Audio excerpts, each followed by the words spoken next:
February 10th, 1945, 4:47 p.m., Philippine Sea. A twin-engine transport cuts across the horizon, flying low and steady. American markings. A white star painted clean on the fuselage. Its nose is pointed toward a narrow island airstrip. From 3,000 feet above, Lieutenant Louis Kurds sees it, and his stomach drops. That airstrip is Japanese. The aircraft is a Douglas C-47 Skytrain. 12 Americans are aboard, 4 crew, 8 passengers. 2 of them are U.S. Army nurses. None of them know where they are about to land. Kurds rolls his fighter into a dive and keys his radio. American transport. You are approaching a Japanese airfield. Pull up. Pull up immediately. Silence. He tries again. Nothing. The C-47's radio is dead. The transport continues its descent. Landing gear down. Flaps extended. Calm, controlled, completely unaware. 150 feet above the runway.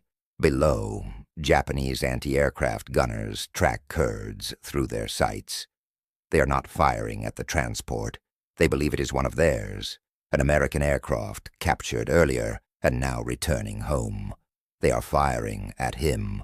Kurds has 15 seconds. If that plane lands, 12 Americans will disappear into the Japanese prison system. He has read the intelligence reports. Bataan, the death marches, camps where men starve, break, and vanish, beheadings. Few prisoners survive. Kurds slides in behind the C-47, centers the gun sight on the left engine, and squeezes the trigger. Louis Edward Kurds did not grow up expecting a moment like this. He was born on November 2, 1919, in Fort Wayne, Indiana. His father sold real estate. His mother taught school. A solid middle-class family, ordinary in every way, except for one thing. He was always looking up. As a boy, Kurds spent hours near Smithfield, watching biplanes lift off and fade into the sky. By the time he enrolled at Purdue University in 1938, his future was already decided. On December 6, 1941, a Saturday, Kurds walked out of his dormitory and into a recruiting office. He was midway through his 3rd year of college. He dropped out and enlisted in the Army Air Forces. He had no idea what would happen the next morning. Within 24 hours of Pearl Harbor, recruiting stations across America were flooded. Waiting lists stretched for months. Thousands of young men fought for a limited number of training slots. Kurds was already inside the system. While the nation scrambled to build an air force fast enough to survive, he learned to fly. By December 1942, he earned his wings and a gold bar. 2nd Lieutenant, 23 years old. Orders, North Africa. The Army handed him a Lockheed P-38 Lightning. Twin engines, twin booms, fast, heavy, and lethal. 4 50-caliber machine guns and a 20-millimeter cannon, all concentrated in the nose. German pilots had a name for it, Der Gabelschwanz Teufel, the fork-tailed devil. Kurds painted a small cartoon devil on the nose, added a halo, and named the aircraft Good Devil. He joined the 82nd Fighter Group, 95th Fighter Squadron. His first combat mission was 9 days away, April 29, 1943, Mediterranean Sea. The briefing is routine. Escort the bombers. Hold formation. Do not chase. Do not play hero. Then 12 Messerschmitt Bf-109s drop out of the sun. The Bf-109 is the backbone of the Luftwaffe. Single engine, single seat, armed with heavy machine guns and a cannon firing through the propeller hub. The men flying them have been at war since 1939. Spain, Poland, France, Britain, Russia. 4 years of continuous combat. Louis Kurds has been in a combat zone for 9 days. Louis Kurds has been in a combat zone for 9 days. He shoots down 3 enemy fighters. The furthest comes from above. Kurds dives out of the sun, squeezes the trigger, and watches his tracers walk across the Messerschmitt's engine cowling. The German aircraft rolls, loses lift, and drops toward the sea. White foam blooms where blue water closes over it. The second kill comes moments later. Kurds spots another P-38 in trouble, a German fighter closing in for the finish. Kurds breaks formation without hesitation and dives straight into the fight. His cannon rounds tear through the enemy's wing root. The aircraft snaps, spins, and disappears. The third tries to run. Kurds follows it down to 500 feet, far below doctrine, far below safety. He fires a 3-second burst. The Messerschmitt cartwheels into the waves. 3 victories. First mission. His squadron commander does not know whether to congratulate him or ground him. By May 1943, 2 more German fighters fall over Sardinia. 5 kills in 4 weeks. Kurds is an ace. On June 24th, he encounters something different. The fighter looks wrong the instant it turns. Sleeker, faster, Italian markings, a Machi C 202 Fulgor, Italy's best, more maneuverable than the Bf-109. Pilots who face it say the same thing afterward. If you fight it on its terms, you lose. What follows is a 3-minute knife fight at 15,000 feet. Tight turns, violent reversals. The Fulgor carves circles through the sky. The P-38 answers with raw power. Kurds refuses to turn. Instead, he pulls straight up, bleeding speed, riding the edge of a stall. For a fraction of a second, the lightning hangs nearly motionless. Then Kurds drops over the top and falls onto the Italian fighter's tail. 1 burst. The Fulgor comes apart. 6 victories. 2 different air forces. By August, 2 more Bf-109s fall to his guns. 8 confirmed kills. Kurds is now one of the deadliest pilots in the Mediterranean, and his luck is running out. August 27th, 1943. Naples. The mission is simple. Escort B-25 bombers. Keep the Germans away. Bring everyone home. Instead, 50 enemy fighters rise to meet them. Messerschmitts and Focke-Wulfs, climbing hard, filling the sky. The P-38s are outnumbered 4-1. Doctrine is clear. Stay with the bombers. Do not get drawn in. Then Kurds hears the call. A wingman. 3 fighters on his tail. Seconds left. Kurds breaks formation and dives straight into the mass of enemy aircraft. Alone. He gets 2. The third gets him. Cannon rounds tear through the left engine. Warning lights flash. Fire. The lightning shudders and loses power. Kurds forces it down onto a beach, slamming into the sand in a belly landing as debris sprays around him. He has minutes at most. Kurds grabs his pistol, sets the aircraft on fire, and runs for the tree line. Italian soldiers catch him before sunset.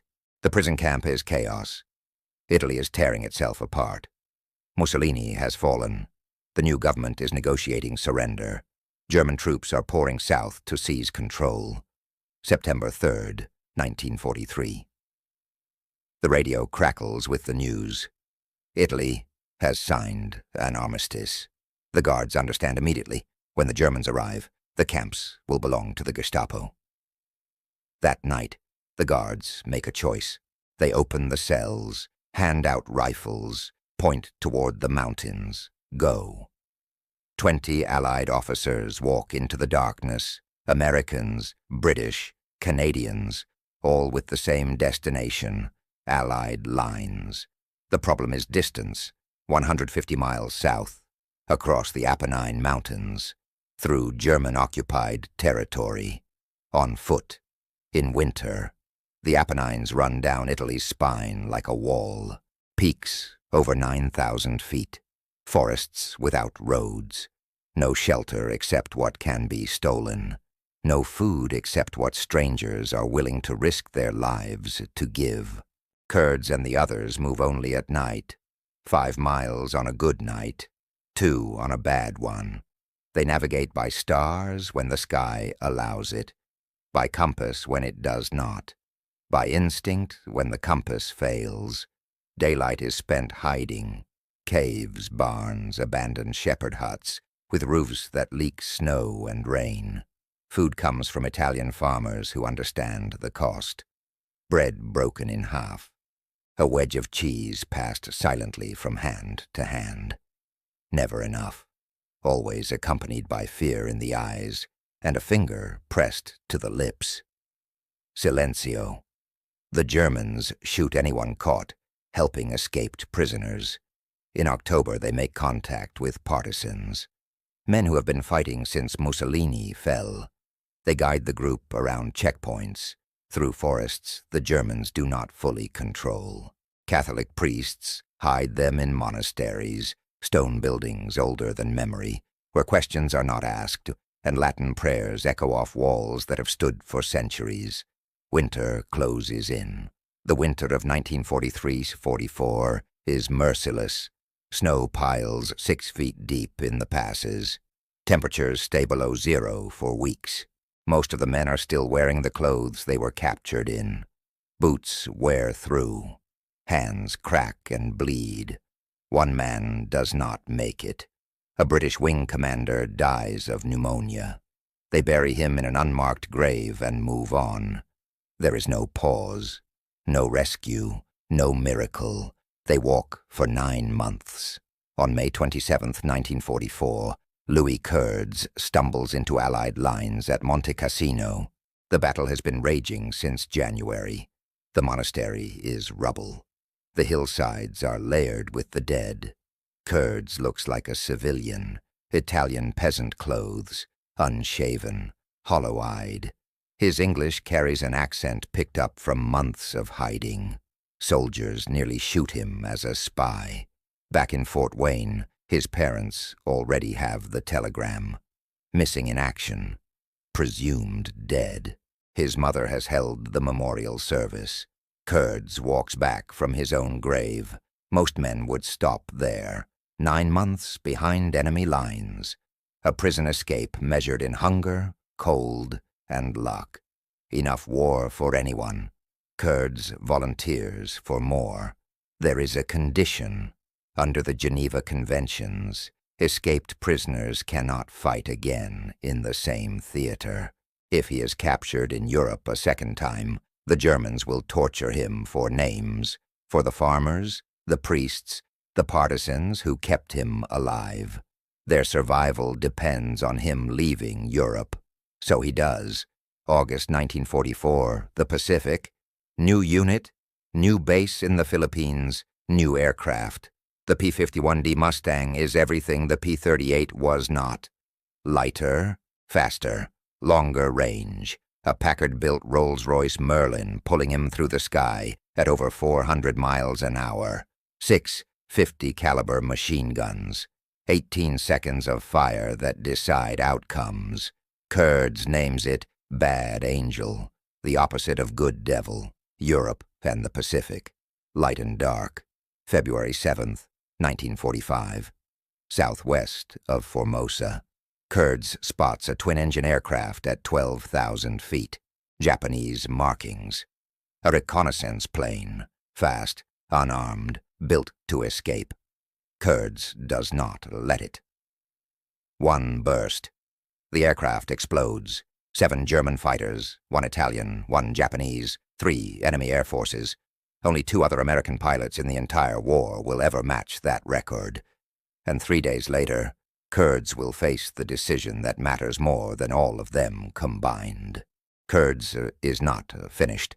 3 days later, he's about to add a 4th flag to his scoreboard. This one will be red, white, and blue. February 10th, 1945. Kurds leads a 4-ship flight across the Formosa Strait when they spot it, Bataan Island, a Japanese airfield, unplanned, exposed, a target of opportunity. They roll in together. 2 Japanese fighters are destroyed in the air. 3 more burn on the ground. Then Lieutenant Lacroix takes a direct hit. His engine fails. He forces the Mustang down into the Philippine Sea, 300 yards from shore. Kurds sends 2 pilots back to call for rescue. Then he stays. For 30 minutes he works the island alone, every time Japanese soldiers move toward the beach. 50 caliber rounds stitch the sand in front of them. He is burning fuel he cannot afford to lose. But no one is capturing his wingman while he still has altitude, ammunition, and choice. That is when the transport appears. The C-47 lifted off 5 hours earlier on a routine flight to Manila. It was supposed to be uneventful. 2 hours in, the aircraft flew into weather that did not exist on any forecast. A tropical depression building fast from the south. Lightning flooded the cockpit. Turbulence slammed the aircraft down 50 feet, then hurled it back up. Passengers were thrown against the ceiling. The pilot fought the controls, tried climbing above it, tried dropping below it. Nothing worked. Then the radio failed. Electrical discharge filled the cockpit. Equipment smoked and sparked. Navigation went dark. Communication went silent. For 2 hours they flew blind. No radio, no fixes, just a compass, a fuel gauge sinking toward empty and hope. When the storm finally released them, nothing below matched the charts. Coastlines were wrong. Bearings meaningless. Then the pilot saw an island and an airfield. He did not question it.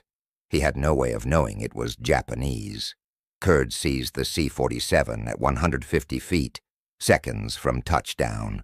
He calls on the radio. No response. He dives in front of the transport and rocks his wings. The C-47 keeps descending. He fires a warning burst ahead of the nose. Tracers tear through the air. The transport does not react. Japanese anti-aircraft guns swing toward Kurds now. They are not defending against him. They are protecting the C-47. They believe it is a captured American aircraft being returned. Kurds has no options left. He knows what capture means. The marches, the camps, men bayoneted when they fall. Prisoners worked on starvation rations, beatings, executions. Entire groups burned alive. Pilots beheaded. 12 Americans are about to enter that system. Unless he stops them. Kurds slides in behind the transport and centers the gun sight on the left engine. This is the moment no training manual prepares you for. He pulls the trigger. The burst is precise. 50 caliber rounds tear through the left engine. The propeller seizes. The C-47 shudders, but keeps flying. One engine is enough. Kurds shifts his aim and fires again. The right engine explodes. The pilot banks toward the water.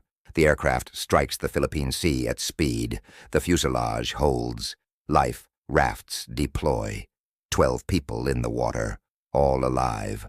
Lieutenant Lacroix paddles over from shore. 13 survivors now clinging together. Kurds drops a note, warning them to stay away from land. He circles until his fuel gauge touches empty.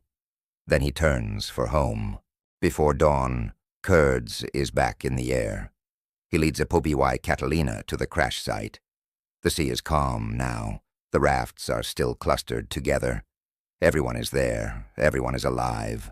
12 passengers, 4 crew, accounted for. 2 of them are army nurses. One of them is named Svetlana. Kurds had a date with her the night before. He canceled because of the mission. Later, trying to process what he has done, he makes a dry observation to those around him. 7 German fighters and 1 Italian in Europe, 1 Japanese in the Pacific, and now 1 American. And this time, he had to shoot down the girlfriend. The chain of command understands the problem immediately. An American pilot has destroyed an American aircraft. He has also saved 12 American lives. The decision goes to George Kenney, commander of Allied Air Forces in the Southwest Pacific. Kenney resolves it without hesitation. Kurds is awarded the Air Medal for shooting down a friendly aircraft. He adds dryly that he hopes Kurds will not feel called upon to repeat the performance. On the nose of Bad Angel, the ground crew paints a new marking. An American flag. 4 nations. 4 flags. No other pilot in World War II will ever carry that combination. The nurse in the life raft is Svetlana Valeria Shostakovich Brownell. She was born in Harbin, Manchuria, to a Russian immigrant family. Her uncle was the composer Dmitri Shostakovich.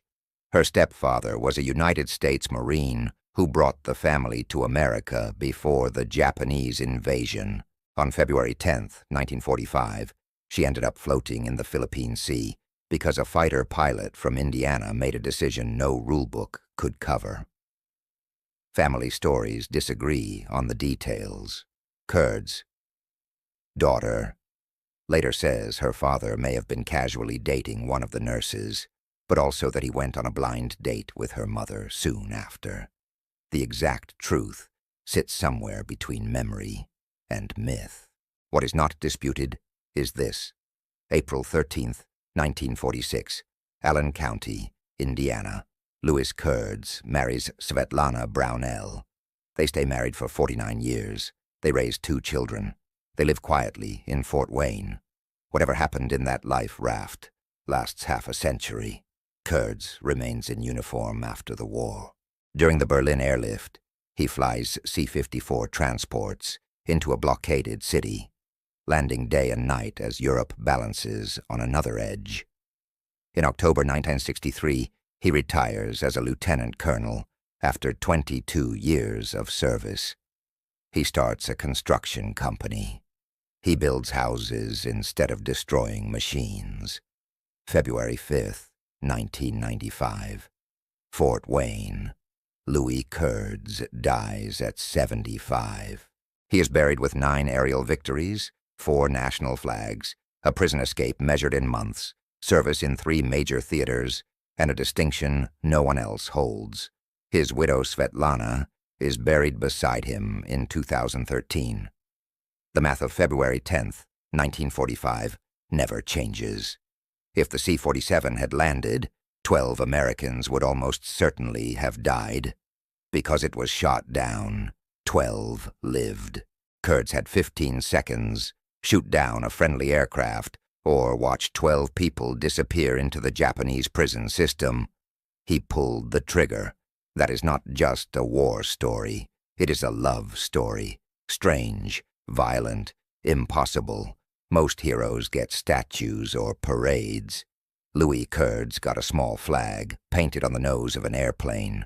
4 flags: German, Italian, Japanese, American. The last one is the only one that matters. The one that says sometimes the right choice looks exactly like the wrong one. Sometimes you have to destroy something to save the people inside it. And sometimes, if you are very lucky, one of them becomes your life.